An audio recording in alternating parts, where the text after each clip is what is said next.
주제목은 약간 낚시성이고 제가 할 얘기는 주로 부제에 담겨 있습니다. 인문학이 위기에 처해 있다는 이야기는 좀 오래됐습니다. 최근에 AI 급속한 발전보다 훨씬 이전부터 있어 왔습니다. 그래서 일단 제 발표의 첫 번째 부분에서는 인문학 위기 담론이 나오게 된 배경, 원인, 그리고 그 책임 소재, 극복 방안 이런 거를 조금 서론적으로 살펴보고요. 두 번째 부분에서는 최근 AI의 급속한 발전이 이러한 인문학의 위기 또는 위기 담론의 지형에 어떻게 영향을 미치는지 살펴보고, 세 번째 부분에서 이러한 인문학의 위기 또는 위기 담론을 극복 돌파하기 위한 현실적인 방안을 제안하겠습니다. 첫 번째, 인문학이 왜 이렇게 위기에 몰렸느냐 또는 위기에 몰렸다는 느낌들을 많이 받게 됐느냐. 첫 번째 이 원인은 연구 대상이나 방법론이 진부하기 때문입니다. 진화생물학에서 스티븐 제이 굴드가 제안한 단속 평형 모델이 있습니다. 생명체의 진화 과정에서 좀 상당히 안정되고 변화가 느리게 일어나는 꽤 긴 시기도 있지만 굉장히 짧은 시기 동안에 크나큰 변화가 일어나는 격변의 시기가 있고, 이런 두 가지 시기가 반복적으로 나타난다는 것입니다. 이것은 생명체의 진화뿐 아니라 많은 현상에 적용 가능하다고 생각이 되는데요.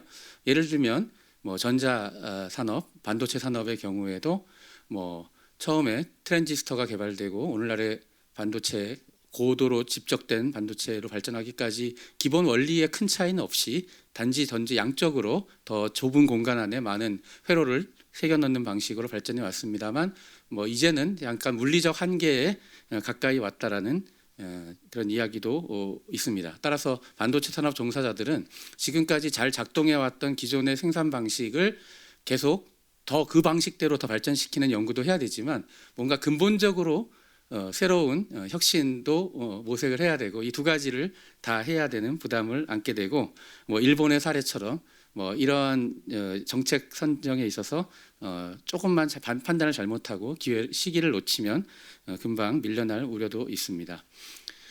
그래서 이제 이 학문의 세계에서도 뭔가 이렇게 좀 약간 태평성대도 있지만 격변의 시기도 있습니다.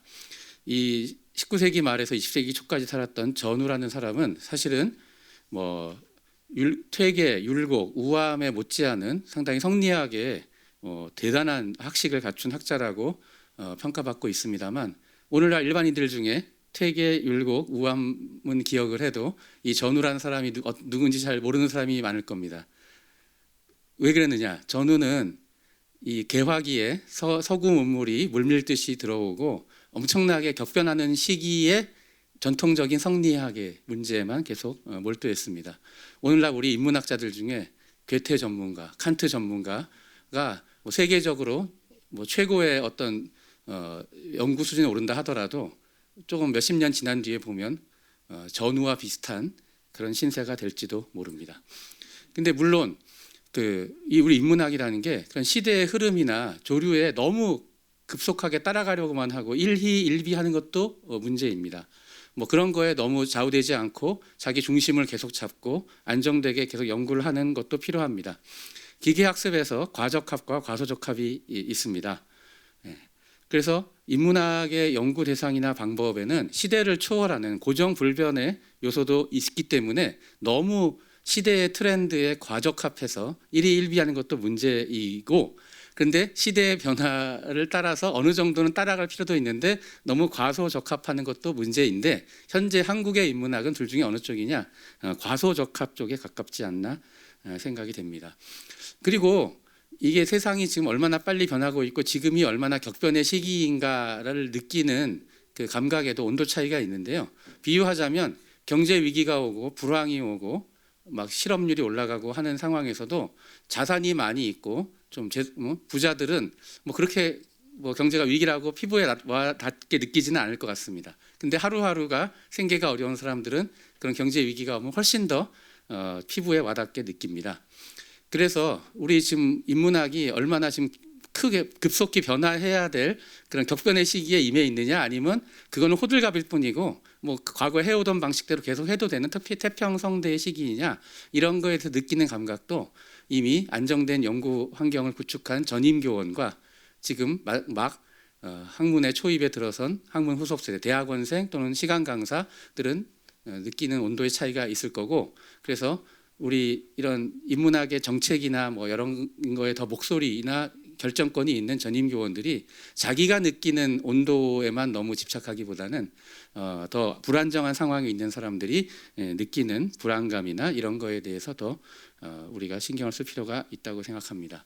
두 번째, 인문학이 왜 위기에 몰렸느냐 또는 위기에 몰렸다고 느껴지느냐, 또 하나의 원인은 타 분야와의 소통이나 융합의 부족이라고 생각합니다.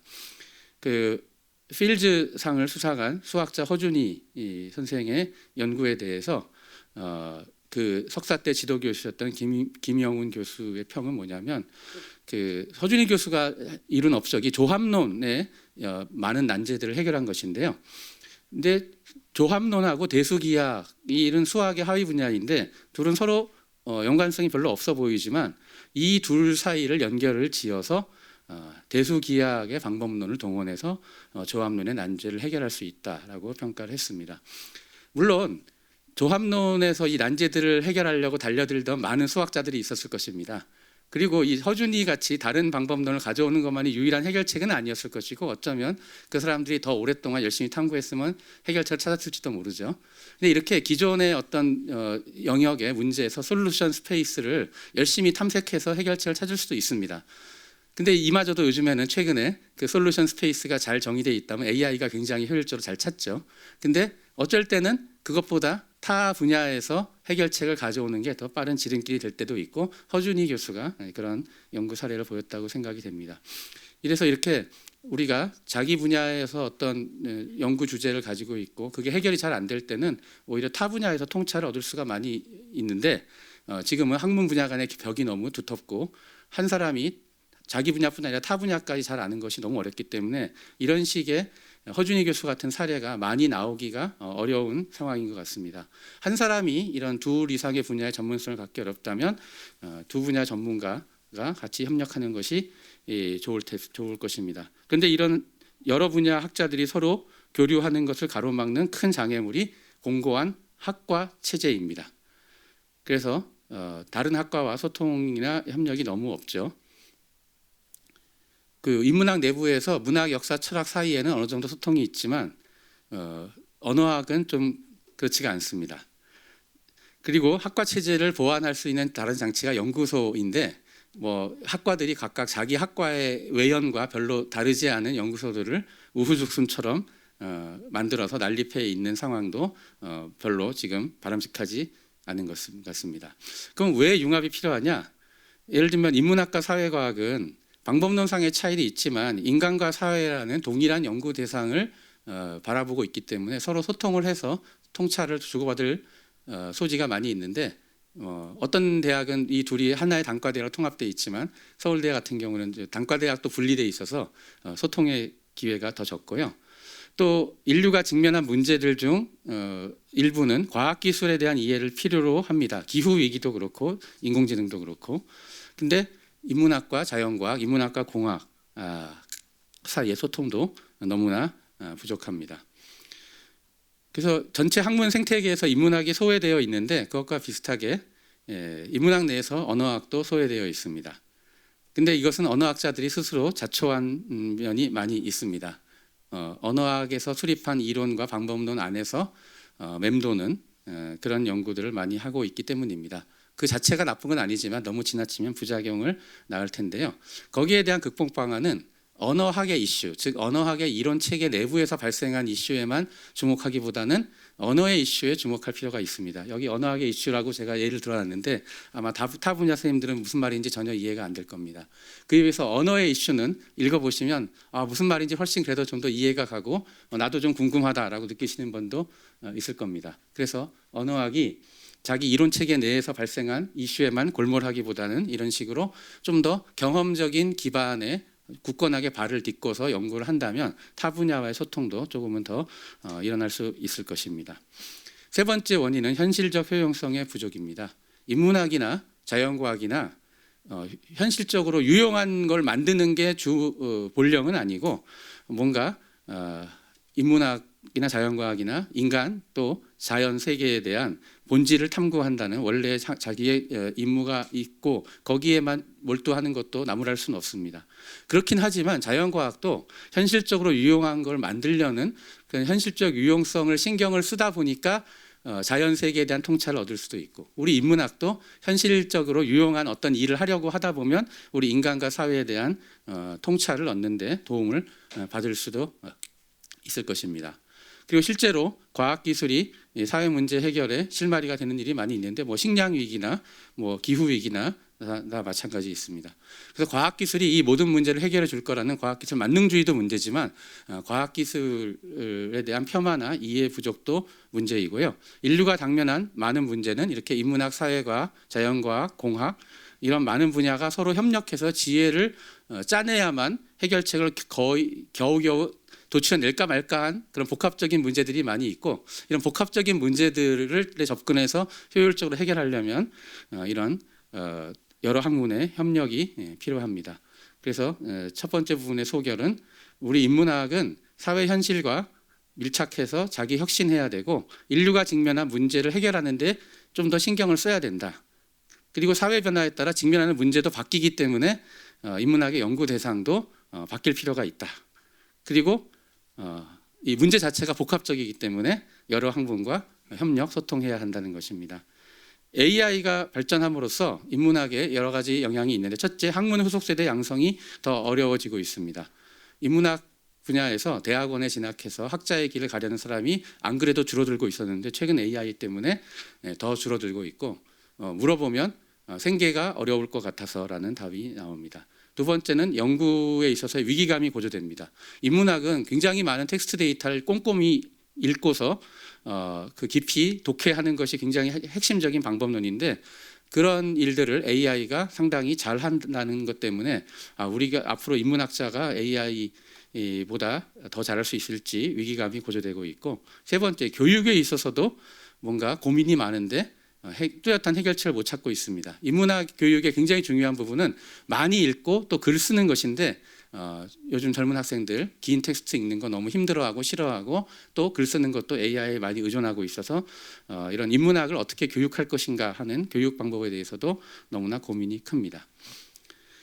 그래서 인문학 위기가 더 심화되고 있다는 진단이 있는데요.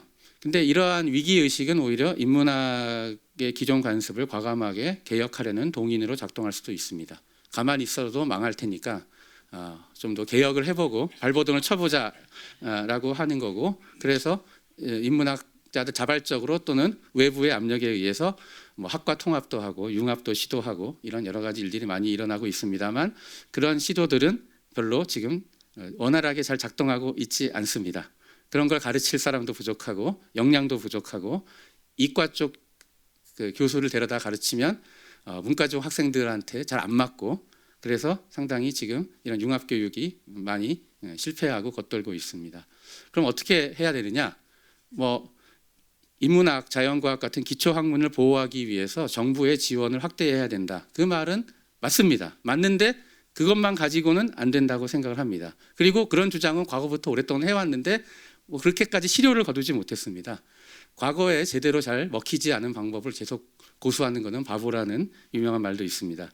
그럼 이런 주장이 왜 잘 먹히지 않았느냐? 첫째, 국가가 투여할 수 있는 자원은 한정되어 있는데 우선순위에서 밀리기 때문입니다. 먹고 살기 바쁘다면 또는 바쁘다고 여겨진다면 고상한 일에 투자하기 어렵습니다. 또는 두 번째 문제는 자원을 대폭 투여해도 나아질까에 대한 회의론이 있기 때문입니다. 과거에 인문학에 지원을 좀 늘려봤는데 달라진 게 별로 없다라는 의식이 만연해 있습니다. 그래서 인문학에 대한 지원이 확대된다면 그걸 가지고 뭘 어떻게 해야 될지에 대한 구체적인 청사진을 제시하고 그것이 많은 국민들을 설득할 수 있어야 됩니다. 그래서 아까 첫 번째 부분에서 얘기했듯이 새로운 연구 주제, 새로운 방법론, 새로운 시대에 부응해서 이런 것들을 많이 개발을 해야 되고, 또 그를 위해서 다른 분과 학문과 협력해야 되고, 또 현실적 효용성도 외면하지 말고 같이 돌봐야 될 것입니다. 근데 일부 인문학자들이 지금까지 보여온 집단 이기주의, 자기 분야 우선주의, 자기 영역 내에서 골목대장 놀이하기, 이런 구태를 버려야 합니다. 자기 학과의 입학생 TO, 교수 TO, 학과 예산, 같은 기존의 자원, 기득권을 지키려고 아둥바둥 하다 보면 그것마저도 못 지킬 것 같습니다. 그래서 그런 기득권을 과감하게 내려놓고 개혁에 임해야 되겠고, 그다음에 지금 학과 이기주의로서 학과 영역을 지키기 위해서 자기 학과 학생 TO 전공 예약제로 우리 과에 입학한 학생은 타 전공으로 옮길 수 없다. 뭐 이런 거를 강하게 주장하는 사람들이 있는데 헌법의 직업 선택의 자유에 위배된다고 생각이 됩니다. 지금 현재 이상한 카르텔이 있습니다. 학생들은 명문대 간판을 따기 위해서 별로 관심도 없는 인문대 학과에 입학을 해서 관심도 없는 강의를 앉아 있습니다. 교수들은 그 학생들이 관심이 없다는 것도 알면서도 자기 학과를 유지하기 위한 수단이 되니까 그걸 이용합니다. 이런 교수와 학생 사이 이상한 카르텔을 깨부수어야 됩니다. 그래서 인문학 플러스 AI 교육 어떻게 할 것인가, 시간 관계상 넘어가고요. 결론, 인문학의 위기는 이런 세 가지 원인에 의해서 이제 발생했고 AI의 발전으로 심화되고 있고, 근데 선언적인 구호만 외치기보다는 개혁 의지를 우리 인문학 스스로가 보여주는 실천이 중요하다. 기초학문 지원 확대하라는 기존 구호만 반복한다면 그 구호가 맞다 하더라도 현재의 위기를 극복하기 어려울 것이다. 지원 확대의 정당성을 설득하려면 우리 스스로 뼈를 깎는 개혁의 노력을 해야 한다는 것입니다. 제 발표를 마치겠습니다.